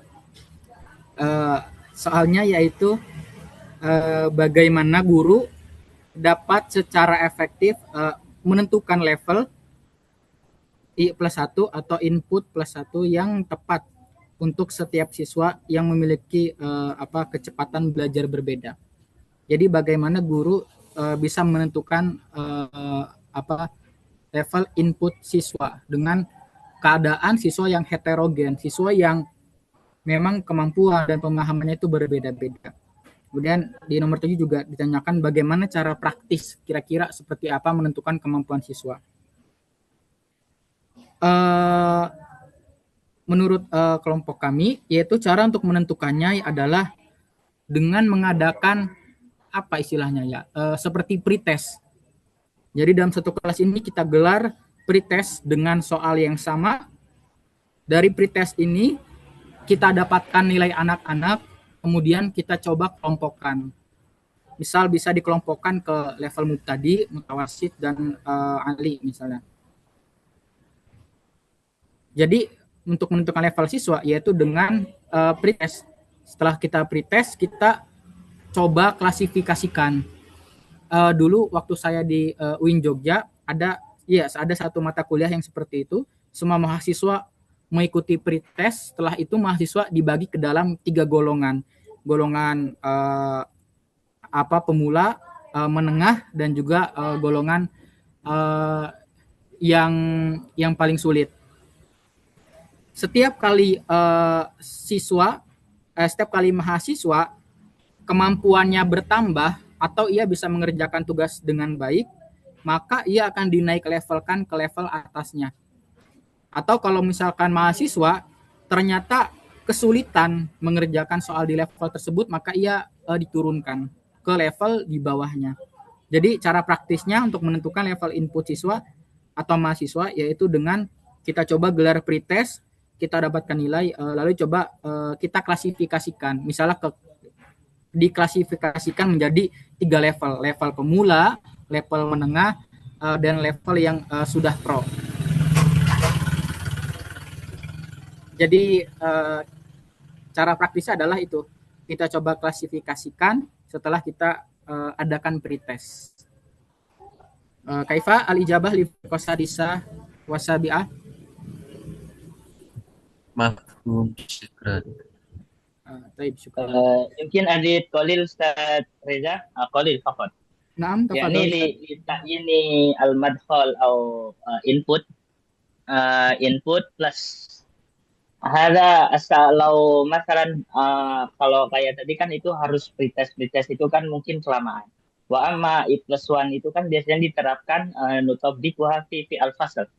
مثلا في أسبوع هذا الأسبوع نعلم نحو الواضح مثلا في الفاعل اسم مرفوع تقدمه فعل كذلك ثم في الأسبوع التالي لابد أن يكون المواد يعني المواد بعد الفاعل هذا مفعول به إذن المواد أعلى مما قد تعلم الطلاب يعني في أسبوع التالي طبعا نرقي إلى مواد المفعول به اسم منصوب هكذا لو أمس تعلم أن الفاعل اسم مرفوع تقدمه فعل ثم بعد هذه المواد لابد أن نعلم ما بعدها هذا I plus 1 I plus 1 ما فهمت من I+1 وهذا أسهل بالنسبة pretest دائما لأن يمكن يحتاج إلى أوقات هكذا I+1 المهم المواد المادة أعلى من المادة التي قد تعلمناها هكذا يمكن. نعم أستاذ شكرا على زيادتكم.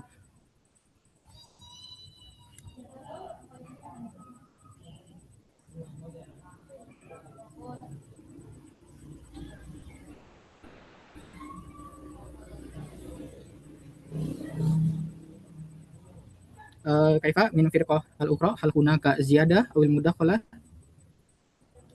Mungkin menambahkan dari apa yang disampaikan Ustadz Rafli untuk apa namanya input plus I plus 1 ya, input plus 1 itu sebenarnya di setiap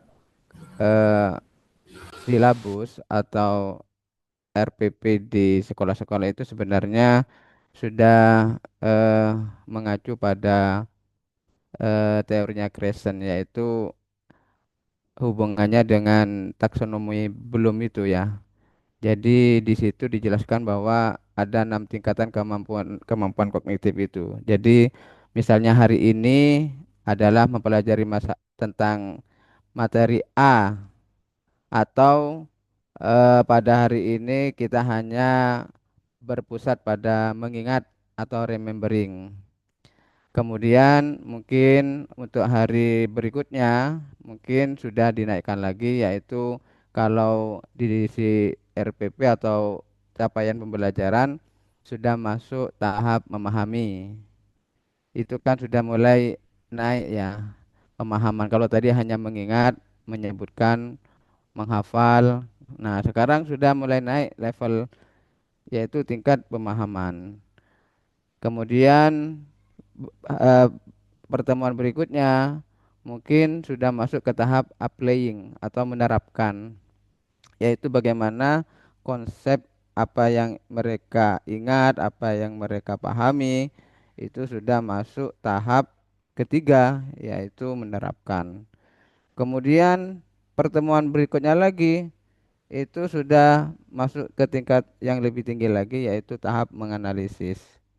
Itu ada 6 tingkatan menurut taksonomi belum itu, yang mungkin itu ada relevansinya dengan teori creation, yaitu kemampuan seorang anak menerima apa tahapan ya, tahapan ilmu dari satu jenjang ke jenjang, atau dari urutan pertama atau urutan kedua, sehingga eh, apa namanya, siswa itu tidak langsung tingkat yang paling tinggi, tapi level-level yang sederhana dulu yang tadi saya sebutkan, yaitu mengingat atau remembering. Mungkin itu juga bisa menjadikan metode yang efektif untuk eh, sesuai dengan apa yang disampaikan oleh pertanyaan grup berapa tadi ya, grup 5 ya. Jadi bagaimana guru dapat secara efektif menentukan. Nah, mungkin barangkali itu urutan-urutan untuk lebih mengetahui bahwa siswa itu sudah masuk eh, level-level tertentu. Sekarang Ustaz.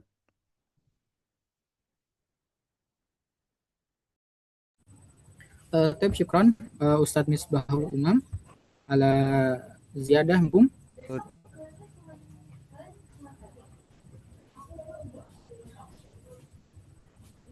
Sepertinya semua soal sudah terjawab, alhamdulillah.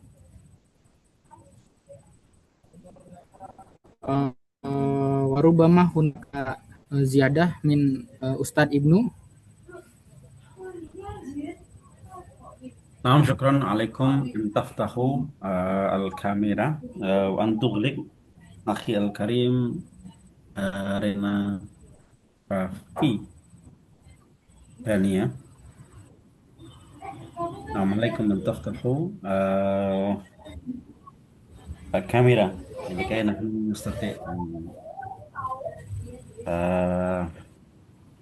نقوم بالحوار بيننا.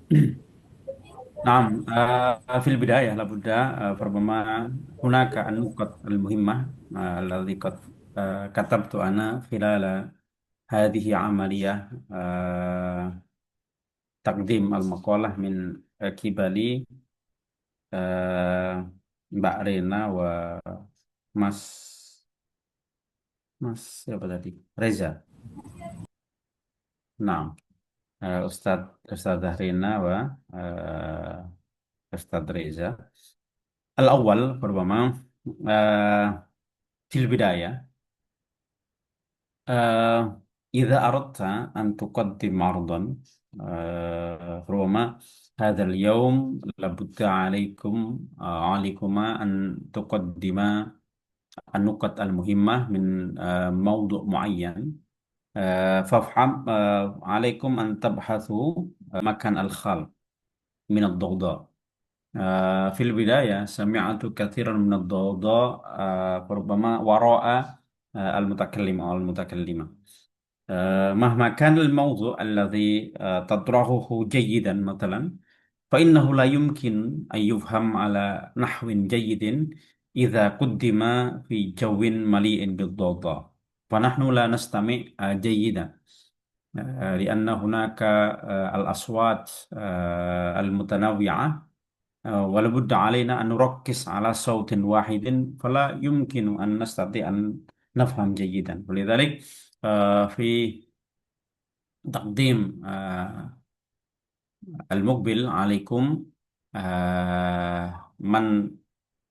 من الذي يريد أن يتكلم، فلابد عليه أن يبحث عن المكان الذي ليس هناك ضوضاء كثيرة.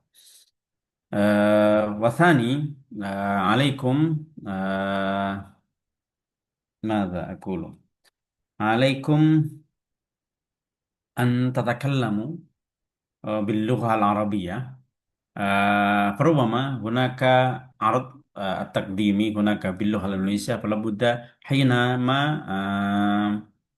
تقدم الشرح من هذا الموضوع عليكم أن تستخدموا اللغة العربية، لأن في هذا الفصل هناك من تأتي من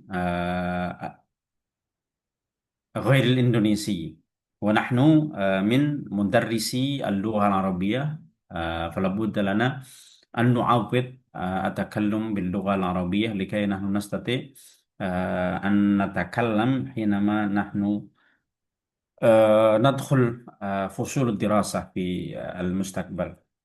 ثم في العرض التقديمي لابد عليكم أن ترتبطوا الإطار النظري، هذا النظرية اللغة الأولى واللغة الثانية، بتطبيق أو تطبيقات تعليم اللغة العربية. حينما نحن نتكلم عن اللغة الأولى واللغة الثانية ما العلاقة بينهما، ربما هناك أن تضيف الأمثلة من اللغة العربية في تعليم اللغة العربية، كيف نحن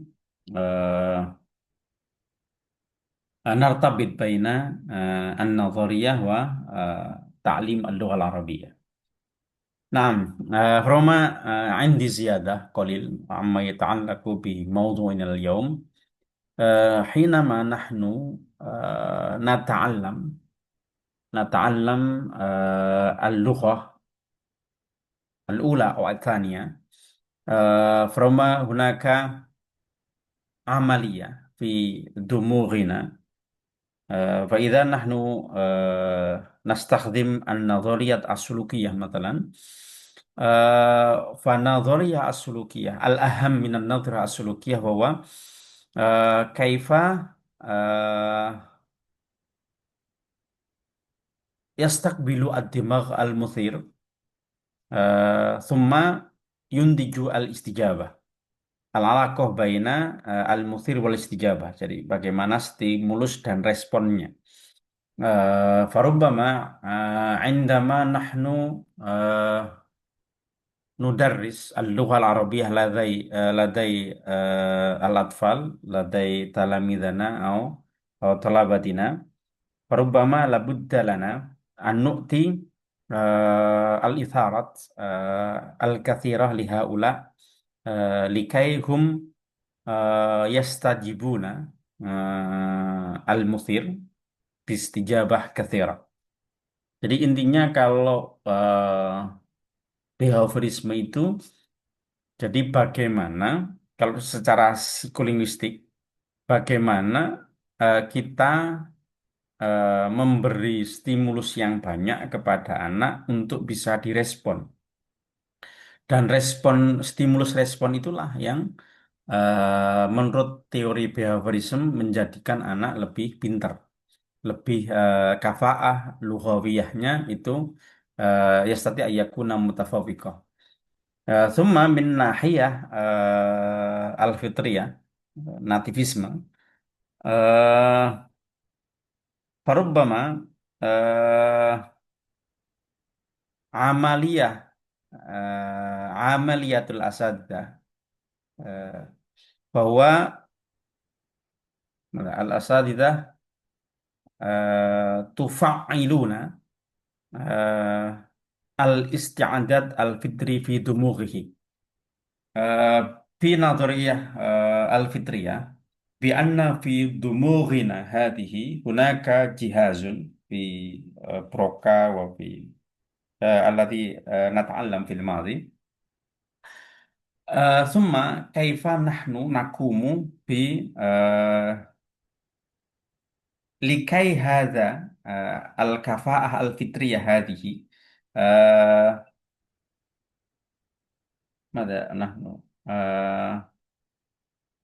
نفعل dumur at-talabah bikafa'atihi al-fitriyah. Jadi kalau dari behaviorisme itu kan faktor luar, bagaimana stimulus respon. Tapi kalau dari aspek nativism itu bagaimana kompetensi yang sudah ada. Kalau nativis itu kan menganggap bahwa manusia itu punya kemampuan fitriyah yang ada di dalam otaknya, kemampuan bahasa itu sudah alami. Makanya bagaimana sesuatu yang ada, kompetens yang sudah ada di dalam pikirannya itu digugah, dibangunkan, kemudian kafah itu bisa muncul dan berkembang menjadi kompetensi yang bagus. Jadi tadi kalau ada yang tanya bagaimana bertentangan, tidak, sebetulnya la la yata'arud bainahuma. Laisa hunaka at-ta'arud baina an-nadhariyah as-sulukiyah wa an-nadhariyah al-fitriyah مثلا. Lakin ba'dun likulli wahidin ishamat kathira fi kaifiyati تعلم اللغة العربية هذه. إذا نحن كالمدرس لابد لنا مثلا أن نستخدم الطرق المتعددة أو نستخدم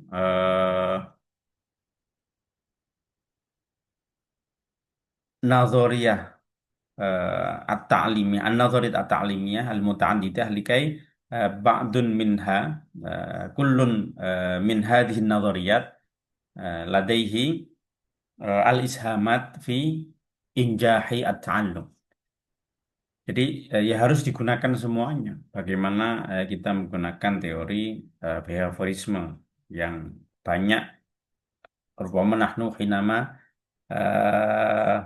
nadkhul ilal fasal wa nahnu natakallam bil lughah al arabiyyah wa nahnu naqra thumma haula'i at-talabah yulahiduna ma qara'na hadhihi as-sulukiyah. Wa min nahiyati an-nadhirah al-fitriyah kaifa nahnu nu'ti madza rubama fi dimaghihi al-itharah likai hum yufakkiruna kathiran wa al-jihaz al-fitri fi dumughi min al-kafa' lughawi hadi yaf'al. Jadi supaya bekerjanya bagaimana? Jadi dipancing, dirangsang. Jadi hadhihi min wijhah al-mutafarriqah. Jadi kalau satu melihatnya dari aspek luar, satunya dari aspek dalam. Jadi semuanya itu diaktifkan supaya pembelajaran bahasa Arabnya baik. Jadi belajar itu sebetulnya ya sesuatu yang amaliyah tabi'iyah. Jadi tadi bagaimana kalau interlanguage, apakah kita memaksa atau tidak? Ya sebetulnya fokusnya bukan pepaksaan atau tidak, tapi bagaimana kita mengaktifkan semua kompetensi dalam diri anak, itu bagaimana kita mampu membuatnya seimbang, at-tawazun baina al-muthir al-khariji yang pakai behavioris tadi al-muthil al-khariji wa al-istida' ad-dakhili al-fitri tadi. Jadi bagaimana min al-muthil al-khariji wal istida' ad-dakhili hadhihi yakunu fi dumughihi wa yakunu kafa'at talabah tanmu. Jadi mungkin begitu. Rubama gunaka man ladaihi as'ilah amma yata'allaqu bi hadzal mawdu'. Maaf kalau saya ngomong, biasanya saya memang suka terpejam matanya itu karena membayangkan, itu bukan berarti saya ngantuk loh ya. Ma na'istu lakin hinama takallamtu ana فربما kan nuasi dan aghlib aini ana hinama takallamtu. Ya, silakan kalau ada yang bertanya. Itu yang dikritik ibu saya kalau saya ceramah itu kan sering terpejam, memang menikmati. Jadi jangan dianggap ngantuk. Tafadhalu farwama indakum al-as'ilah amma yata'allaqu bihadzal mawdu'. Fal aham min ta'lim al-lughah al-ula wal-lughah al-thaniyah. Al-lughah al-ula nahnu nata'allam al-lughah al-ula biduni wa'yin. Amma al-lughah al-thaniyah al-akthar biwa'yin. فكيف نحن نستطيع أن نجعل تعلم أو اللغة الثانية كاكتساب اللغة الأولى. حينما نكتسب اللغة الأولى نحن نستطيع أن نكون لدينا كفاءة عالية في هذه اللغة بدون وعي. ولكن في اللغة الثانية حينما نحن نتعلم بوعي فربما هناك الصعوبة الكثيرة. فكيف نحن نجعل الطلبة هؤلاء يتعلمون هذه اللغة العربية بدون وعي ولديهم الكفاءة اللغوية المتميزة الفائقة بدون وعي. ونحن نستطيع أن نستخدم النظريات الكثيرة بطريقة متعددة لكي هم يكتسبون اللغة الثانية بدون وعي ولديهم كفاءة لغوية جيدة بهذه اللغة العربية. رغم هذه النقطة المهمة من تعلم اللغة الأولى والثانية في تعليم اللغة العربية. فرغم حينما نحن نسمع كل يوم سورة ليس سورة رغم الآية آيات كرسي مثلا وسع كرسي itu نحن نحفظ هذه الألفاظ القرآنية بدون وعي ونحن نحفظ وكذلك حينما نحن نسمع أي شيء من اللغة العربية مثل قراءة في الصلاة وكذلك وغيره نحن نتعلم بدون وعي ولدينا كفاءة في هذه اللغة. فربما كيف نحن ندخل الفصل ونتكلم كثيرا باللغة العربية ونمارس هؤلاء الطلبة باللغة العربية لكي لديهم الكفاءة المتفوقة. نسمع صوت القراءة بأن قد حان وقت قريب من وقت المغرب. فربما أنهي هذه المحاضرة. Mbak Rena tadi di mana kok suaranya sangat ramai? Asal ربما مني أستاذ. أنا الآن في كلية الأدب. أنا في مقهى أستاذ. جامعة. لكن قريب من قد أعددت سماعة فإذا السماعة خربان. لا بأس به. لكن فرق ini سامحني يا أستاذ. من يقدم سيقدم العرض التقديمي في المستقبل لابد عليه يبحث في مكان بعيد من الضوضاء. Jadi cari yang sepi. Jadi saya tadi dari awal mau tak ingatkan tapi takut mengganggu konsentrasinya. Saya dengar semakin ramai semakin ramai. Jadi mungkin nanti bisa dipertimbangkan itu tidak mencari tempat yang sepi. Jadi temannya kan akhirnya tidak la nastati an nasma' jayyidan falidhalik rubbama ba'dul minna nan'as wa kadzalika ana nas'al fi waqtin man qalil. نعم فربما نكتفي بهذا القدر فربما إن شاء الله في الأسبوع الآتي سنبحث الموضوع الجديد والله منكم نقرأ الدعاء لكفارة المجلس سبحانك اللهم وبحمدك أشهد أن لا إله إلا أنت أستغفرك وأتوب إليك أستغفرك. والله منكم نختتم السلام عليكم ورحمة الله وبركاته Waalaikumsalam. Waalaikumsalam warahmatullahi wabarakatuh.